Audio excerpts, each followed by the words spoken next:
Guys, what up? It's your boy 1904 Comics. I got 5 issues here I'm going to do a quick review on. So let's get started. I have Afterlife with Archie.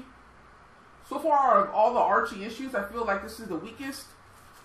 I don't know why, just something about it that was kind of sluggish to me. I felt like it dragged at times. But we see Archie talking to the ghost of, I think it was Jughead. We see the group playing Survivor, trying to vote off the one girl that killed her brother.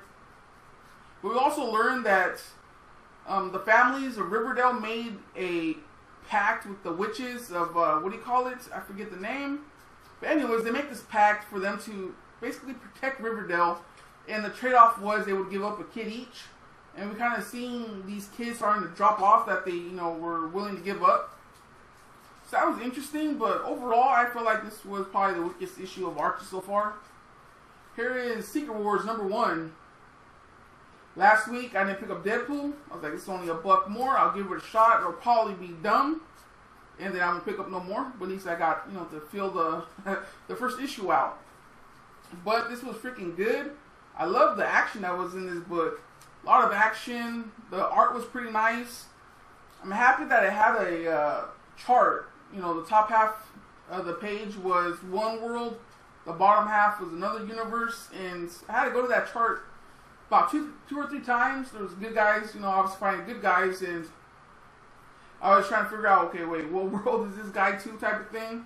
But overall, it was a very good issue. I'll probably pick up the next one, and yeah, I'm pretty surprised. Thought I was going to be stupid. I thought I'd never pick it up again, but it was pretty good. Here we got Swords of Sorrow #1. This issue was just too much. You have all these characters. Vampirilla, Red Sonja, Jungle Girl, I'm not sure who the other one is. Plus another maybe 5 characters they introduced. So there's like 9-10 characters in this issue, and each one has like 2 pages each. So you don't get to see too much, and it's just kind of confusing a little because I don't know too much about these characters. So I didn't know what was really going on. And yeah, it was kind of a boring issue, to be honest. It was just more of a introduction to all the characters that will be in the book.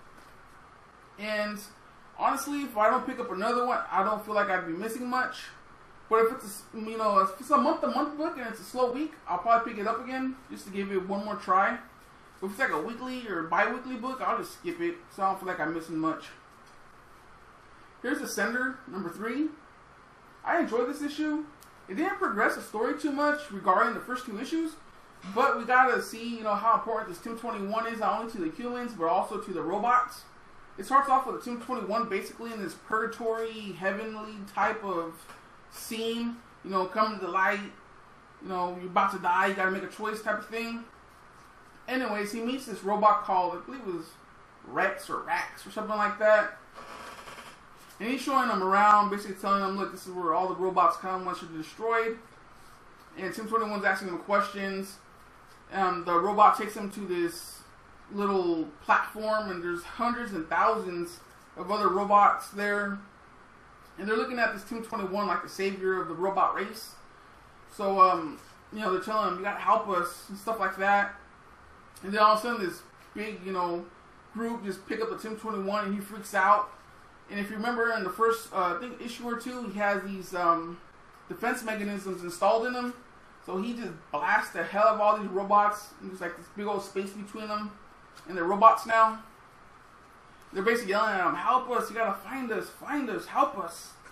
And that's pretty much the Team 21 side. On the human side of the issue, you got Dr. Kwan and Telsa. They show up to the planet where the Team 21 is. They find them. The driller, he hates humans. He attacks him. They hit him with the stun grenade. He goes down. Then they pick up the Team 21, take him back to the ship.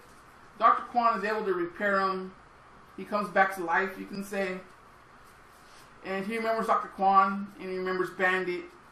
And then the Team 21 tells Dr. Kwan about this dream and the things he's seen. And Dr. Kwan's looking at him like, dude, robots don't dream. What are you talking about? But the Team 21's like, I know what I've seen. I'm not crazy, man.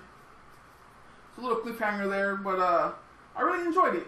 Like I said, it didn't progress the story of the first 2 issues too much, but we gotta see how important the Team 21 is, and you know, just basically how is he going to help these robots. So it's kind of interesting. Here's Nailbiter number 12. This was a fun read. Basically starts off with the priest. He's getting ready. You know, he's shaving. He's about to leave. Tells his wife, I got a meeting. You know, see you later type of thing. Then it cuts to the sheriff. She's at her house making breakfast. Then Finch and Warren show up. She kind of like, what the hell are you guys doing here? You're going to get me in trouble. I could get fired. And, you know, they kind of tell her something. All of a sudden, there's another bang on the door. And it's that FBI chick. So she tells Warren and Finch, you know, get the hell out of here. Go to the closet. You guys got to hide. So they do. Then the FBI chick, you know, questions her. Tells her, you know, I was supposed to have a meeting with Finch. He didn't show up. What's going on? Have you seen him? She's like, nah, you know, I don't know. I don't know where he's at, type of thing. Now all of a sudden, this FBI chick is stabbing the sheriff in the gut, wiping the blood on her face, like just straight butcher style. And the very next page, you know, they just show the sheriff chick. She was just thinking about it. She was grabbing her head. She's like, oh, I gotta get out of here, dude. I'm about to kill you. So she leaves. Warren and Finch come out of the closet. They kind of start interrogating him a little more. He starts opening up about the butchers and basically how, you know, this whole thing is started, or how this whole thing started.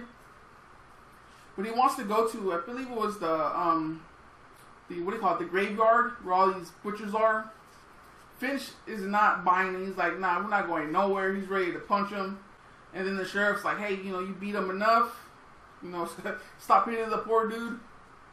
We're going to go and see, you know, what he has to say. Show us what he needs to show us type thing. They're leaving the house. And then when they open the door, you got the priest there with his new choir KKK group. He had like choir robes with Ninja Turtle little not glasses, masks on. And basically they're going to protect the neighborhood from all the new serial killers and stuff like that. So that's that. That's my opinions on those couple issues. I have one more issue coming in the mail. It's Mother Russia. I've tried like 4 or 5 shops already and none of them have it. So I got it off eBay. I paid cover price plus shipping, so it was like $6 or $5.99. But check it out. I went back issue shopping this week and this is what I picked up. So check it out. That's a little haul for this week. I'll be showing you that on Wednesday. Anyways, I'm using my sister's damn laptop. I just plugged in my stuff, so hopefully this sounds right. And yeah.